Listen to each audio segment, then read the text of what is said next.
In the 21st century, when technology connects billions of people and knowledge has become the most powerful form of wealth, there are still places where learning is an act of resistance. This is the story of a girl who challenged one of the most brutal groups in the world. But it's also the story of a conflict that crosses borders, an ideological war for the freedom to learn.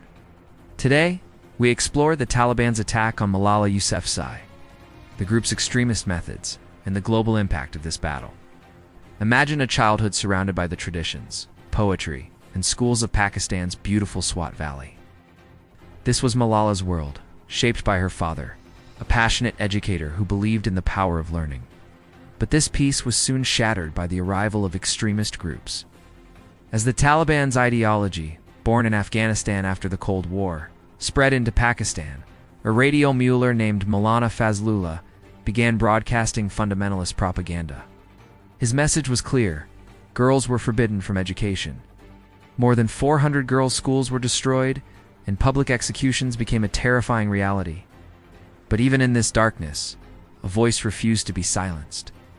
At just 11 years old, Malala began writing a secret diary for BBC Urdu under a pseudonym. She chronicled the fear, the clandestine school routines, and the growing threats. This ordinary girl quickly became a national symbol of defiance. On October 9, 2012, the Taliban decided to extinguish that symbol. On her way home from school, gunmen boarded her bus, asked for her by name, and shot her at point-blank range. The attack sent shockwaves across Pakistan and the world. A desperate fight for her life began. Evacuated to the United Kingdom, Malala underwent complex surgeries while a global movement of solidarity erupted. Leaders, teachers, and students from every corner of the planet rallied behind her. Malala's survival was a miracle, but her rebirth as a global activist was a choice.